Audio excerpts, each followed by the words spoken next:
All right, get ready because today we're diving into something pretty wild. The idea that your cells are actually listening to you. It's a pretty mind-blowing concept, right? Yeah, we'll be exploring this based on a YouTube video.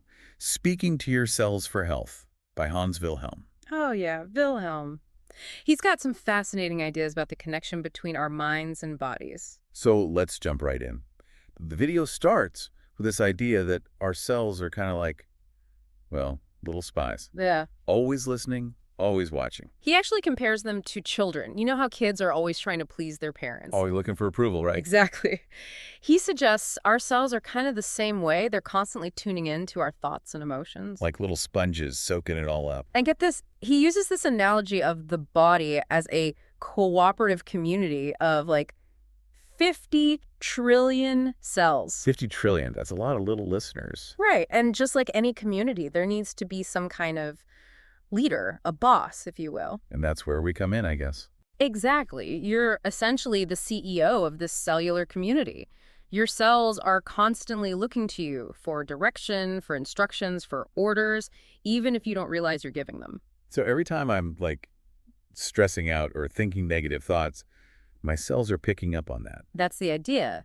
Wilhelm talks about how your thoughts create a specific chemistry within your body, and that chemistry directly impacts those trillions of little cells. Okay, that makes sense. But how exactly do our thoughts translate into like physical changes in our bodies? I mean, is there some kind of scientific basis for this? There is. Wilhelm actually mentions the work of Dr. Bruce Lipton, who's done a lot of research in this area. Lipton explains that your brain essentially acts as a translator. Okay, so it's taking our thoughts and converting them into something our cells can understand. Exactly. Your brain takes those thoughts and converts them into actual chemical reactions that impact everything from your hormones to your gene expression. Wait, hold on. You're saying our thoughts can actually change our genes? That's kind of a big deal, right? It is a big deal. And it highlights the responsibility we have for cultivating a positive internal environment. Think about it. If negative thoughts can have a tangible impact on our physical well-being, imagine the power of positive thinking. Yeah, that's pretty mind-blowing. So it's not just about like thinking happy thoughts. It's about recognizing the real power our minds have to shape our health. And that's where Wilhelm's advice about speaking directly to your cells comes into play. Speaking to ourselves. Exactly. Like actually talking to them. Exactly. He suggests it's not enough to just think positive thoughts. You actually need to voice them out loud. So it's like giving ourselves a pep talk. Like, come on, guys, we can do this. Let's be healthy. You got it. And he takes it a step further by cautioning us against dwelling on our illnesses. Wait, really? Why is that? Sometimes it feels good to just like vent to a friend about not feeling well. Sure, it's natural to want to share those things, but Wilhelm believes that every time you talk about your ailments, your cells are interpreting it as a command. A command to do what? A command to reinforce that illness. Basically, your cells are like, okay, boss, you said you're sick, so we better keep you sick. Oh, wow. That's definitely a different way of looking at it. So instead of saying I'm sick, it's better to focus on saying I'm getting healthier each day. Exactly. It's about shifting your internal dialogue from negativity to a place of positivity and healing. You're essentially reprogramming your cells with every word you speak. So if our thoughts and words are basically instructions for our cells, what's the best way to give them those positive commands? Like, is it through affirmations or visualizations or maybe a combination of both? That's a great question, and it's something Wilhelm explores in detail in his video. He talks about the importance of consciously programming your soul with positive thoughts. But to really make the most of this, to really unlock the full potential, he says we need to understand how this programming actually works. Okay, so it's not just about throwing around random positive affirmations. It's about taking a more intentional and structured approach to it. Exactly. Think of it like learning a new language, you know? You need to learn the vocabulary, the grammar of positive communication to really speak to your cells effectively. So there's a method to the madness. It's not just about randomly throwing out any positive words that come to mind. Exactly. Wilhelm emphasizes focusing on what he calls noble and divine thoughts. Noble and divine. Yeah, so we're talking about thoughts that are rooted in love, kindness, compassion, those deeper values. Right, those core fundamental qualities. And of course, gratitude. Can't forget that one. Gratitude is huge. It's Yeah. about aligning your thoughts and words with your highest aspirations, not just surface level positivity. So it's not just about saying, I'm happy, I'm healthy. It's about really embodying those qualities. That's it. And when you speak to yourselves, it's like you're speaking to someone you deeply respect, someone you cherish. I love that analogy. Treating ourselves like honored guests in our own bodies.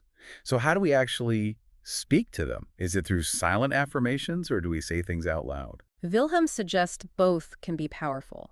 Silent affirmations during meditation or prayer are great for focusing your intention inward, but he also encourages speaking to them directly, out loud, especially when you're being physically active. So like while I'm running or lifting weights, I could be saying things like, thank you muscles for working so hard, or heart, you're amazing. Exactly. It might feel silly at first, but don't underestimate the power of those words. Remember, your cells thrive on appreciation, just like we do. It's a whole new way of thinking about exercise. So by acknowledging our body's hard work and expressing gratitude, we're creating a more harmonious internal environment. It's all connected. It really is, and that's why it's crucial to align your thoughts, words, emotions, and even your physical actions with your desire for well-being. Wilhelm even suggests that this approach can help us tap into, like, this deeper, eternally existing spirit power that resides within us. Spirit power. That's pretty intriguing. What exactly does he mean by that? You know, he doesn't go into great detail about it in this specific video, but he does mention a book called Words of Life for the Health of Soul and Body. It sounds like it delves deeper into this whole concept. Sounds like something worth checking out. Now, I want to circle back to something you mentioned earlier about how our genes aren't fixed.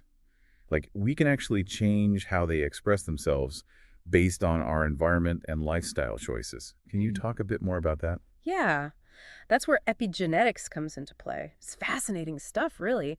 Epigenetics is the study of how factors like diet, stress levels, even your social life can impact how your genes function. So even if someone inherits genes that might make them predisposed to certain health conditions, they're not necessarily doomed. Right.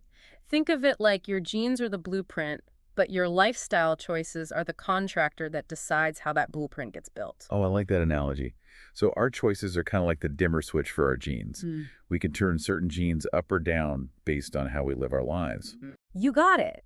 And that means that we have way more control over our health than we might realize. It's empowering, right? Yeah. But also kind of a lot of pressure. It's like every choice we make matters. In a way, it does. If you're constantly bombarding your cells with negativity, stress, and unhealthy habits, your genes are getting the message to express themselves in ways that aren't going to be good for your health. Right, like, okay, boss says we're stressed, so let's pump out those stress hormones. Exactly. But if you create a supportive environment for your cells with positive thoughts, nourishing food, and healthy habits, they're going to get a completely different message. More like, all right, team, let's focus on building a healthy, vibrant body. That's it. It's all about taking that holistic approach. It's not just about treating symptoms, but creating that internal environment where your cells can thrive. This is all so incredibly fascinating, but I think it's important to bring things back down to earth a bit. What are some tangible steps we can take to start applying this, to start speaking to ourselves in a more positive way and cultivating that inner harmony? Great question. And I think the first step is just becoming more aware of what you're saying to yourself. Pay attention to that inner dialogue. What messages are you sending those trillions of little listeners inside you every day? Are we stuck in that negative self-talk loop? Are we focusing on what's wrong instead of what's right? I think we've all been there at some point. We definitely have. And once you start to recognize those patterns, you can consciously choose to shift them in a more positive direction. It's not about ignoring the negative, but about choosing to focus on the positive. So instead of beating ourselves up for those slip-ups, we can offer ourselves some compassion and focus on making better choices next time. Exactly. Every moment is a chance to hit the reset button.